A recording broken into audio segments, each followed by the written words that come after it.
তাদের সব কটার মাংস তুলে নিয়ে আহত করে।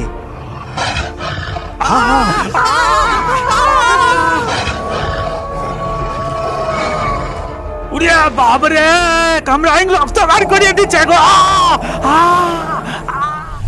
বিনুগ্রামে দামোদর নদীর পুরনো বাঁধ থেকে কিছুটা দূরে ছিল কলকাতাবাসী গৌরবদের দেশের বাড়ি। এবার গরমের ছুটিতে তার সাথে আরও 4 বন্ধু অয়ন, পল্টু, গৌতম, পিয়াস মিলে সেখানে বেড়াতে আসে। বাহ, জায়গাটা তো বেশ সুন্দর। তো হ্যাঁ, এই সত্যি খুব সুন্দর। আরে তোরা এখানে দাঁড়িয়ে পড়লি কেন? চল না চারিদিকটা ভালো করে ঘুরে দেখি। এই বিনুগ্রামের পুরনো বাঁধের ধার ঘেঁষেই ছিল এক ঘন জঙ্গল। সেখানে অন্ধকার নামলে অবাধেই ঘুরে বেড়াতো শিয়ালের দল, আর মাঝে মধ্যে বাঘেরও দেখা মিলত।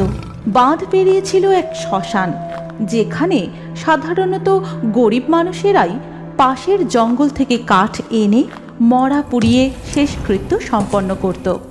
জায়গাটা খুবই নিরিবিলি, কেমন যেন গা ছমছম করছে। করবে না, পাশেই যে শ্মশান, যাকে বলে ভূতের বাসা। ঠিক তখনই সরসর করে কিসের যেন একটা আওয়াজ হয়। এই, ওটা কি ছিল রে? মনে হয় শিয়াল। আমাদের আওয়াজে ভয় পেয়ে সরে গেল। চল বাঁধের ওপারে যাই, শ্মশানটা ঘুরে আসি। এরপর তারা শ্মশানের দিকে যায়, কিন্তু বাঁধ পেরিয়ে একটা গাছের নিচে দাঁড়াতেই ও বাবা, কি বিভৎস দেখতে! আরে ওটা শিয়াল দেবতার মূর্তি। এখানে গাছের গোড়ায় গোড়ায় শিয়ালের বাসা। এই কথা বলার সাথে সাথেই পল্টু সেই লাঠিটা পাথর মূর্তি শিয়াল দেবের হাত থেকে তুলে নেয়। আর তখনই একটা 1 চোখ কানা শিয়াল তাদের সামনে দিয়ে লাফিয়ে পাশের ঝোপে ঢুকে কোথায় যেন মিলিয়ে গেল।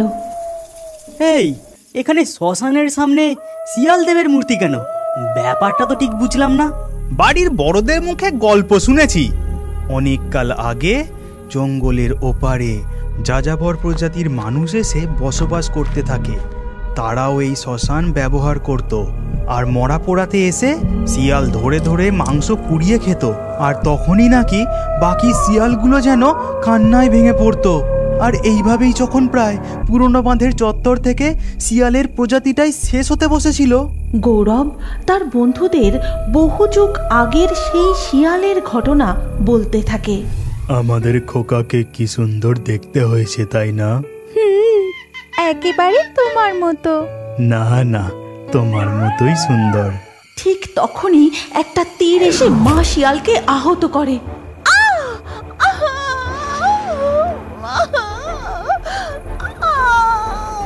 আর সাথে সাথেই বাবা শিয়ালটা বীর পরাক্রমে ওই শিকারী যাযাবর গুলোর ওপর ঝাঁপিয়ে পড়ে।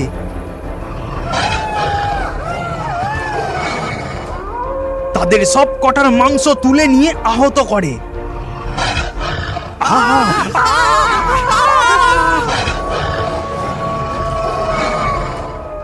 বাবরে,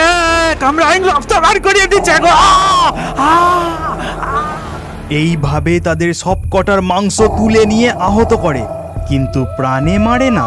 তবে সে তার প্রবল গর্জনে তাদের বুঝিয়ে দেয় তারা যেন এই অঞ্চল ছেড়ে চলে যায়, নইলে সে তাদের শেষ করে দেবে।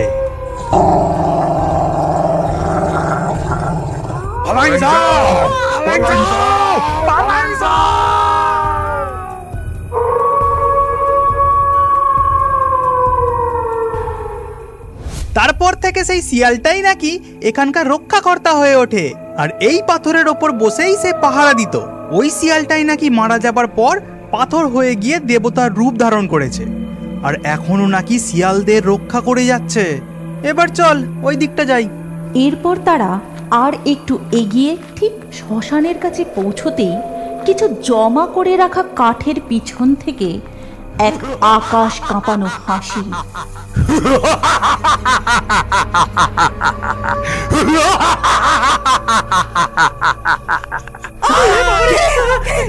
তোরা কে? এখানে কি চাই? আমরা কলকাতা থেকে এসেছি, চারিদিকটা ঘুরে দেখছি, কিন্তু তুমি কে? আমি সিদ্ধুরাম, মরা পুরাই। তখনই পল্টু চিৎকার করে বলে ওঠে, ওই দেখ সেই কানা শিয়ালটা, ব্যাটা তখন খুব ভয় দেখিয়েছিল।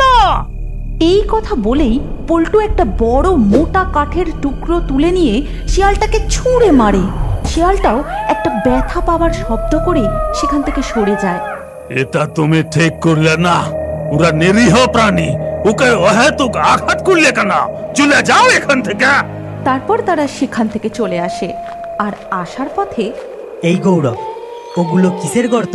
আরে এইগুলোই তো শিয়ালের গর্ত। ওরা রাতে গর্ত থেকে বেরিয়ে গুগলি, শামুক এইসব খুঁজে খায়। দাঁড়া, একটা মজা দেখবি। এই কথা বলেই সে গাছের একটা লম্বা ডাল ভেঙে নিয়ে গর্তে খোঁচা দিতে থাকে।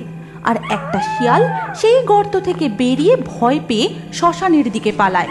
আর এটা দেখে সকলে মিলে খুব মজা পায়।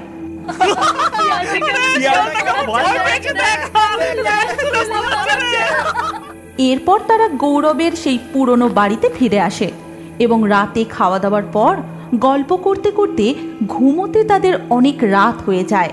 সবে মাত্র সকলের একটু তন্দ্রাভাব এসেছে, ঠিক সেই সময় দরজায় কে কি কে কে বাইরে কে? আরে বাইরে প্রচন্ড ঝড় উঠেছে, তাতেই দরজায় ধাক্কা দেওয়ার মতো আওয়াজ হচ্ছে। দাঁড়া, বৃষ্টির ঝাপটা ঢুকবে, জানলাগুলো বন্ধ করে দিয়ে আসি। কিন্তু তারপরেই গোটা বাড়ির চারপাশ দিয়ে কেমন একটা সরসর করে আওয়াজ শুরু হতে থাকে, যেন অজস্র পায়ের শব্দ। মনে হচ্ছে যেন বাইরে অনেকে মিলে হাঁটা চলা করছে। ঠিক তখনই শুরু হয় একসাথে শয়ে শয়ে শিয়ালের ডাক। সেই ডাকের আওয়াজের সাথে সাথে ঘরের জানলা দরজা একদম গায়ে খুলে যায়। ওরা সকলে ভয় আঁতকে ওঠে।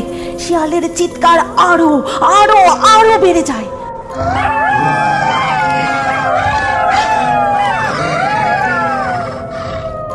তারপরেই ঘরে ঢুকে সেই এক চোখ কানা শিয়ালটা।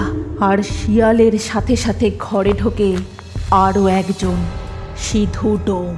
সে ঘরে ঢুকেই টেবিলের পাশে রাখা শিয়াল দেবের লাঠিটা তুলে নেয়। তারপর লাঠিটা দিয়ে চার বন্ধুর দিকে ইশারা করতেই হঠাৎ সেই কানা শিয়ালটা পল্টুর উপর ঝাঁপিয়ে পড়ে। তখনই ওরা কোনো রকমে ঘর থেকে বেরিয়ে প্রাণপণে ছুটতে থাকে। পালা পল্টু, পল্টু, পল্টু পালা! সবাই পালা, পালা এখান থেকে! ওরা পালাতে পালাতে যেন পথ ভুলে সেই বাঁধের দিকেই ছুটতে থাকে। তারপর পা হড়কে একে একে নদীতে পড়ে তলিয়ে যায়। পরের দিন যখন তাদের জ্ঞান ফেরে, অর্থাৎ ঘুম ভাঙে, তারা দেখে যে তারা তাদের স্কুলের হোস্টেলের বেডে শুয়ে আছে। সবাই মনে মনে অবাক হলেও ভাবে বোধহয় স্বপ্ন দেখছিল। এরপর তারা একে অপরের মুখের দিকে তাকায়, কিন্তু এক অদ্ভুত আতঙ্কে কেউ কাউকে কিচ্ছু জিজ্ঞাসাও করতে পারে না।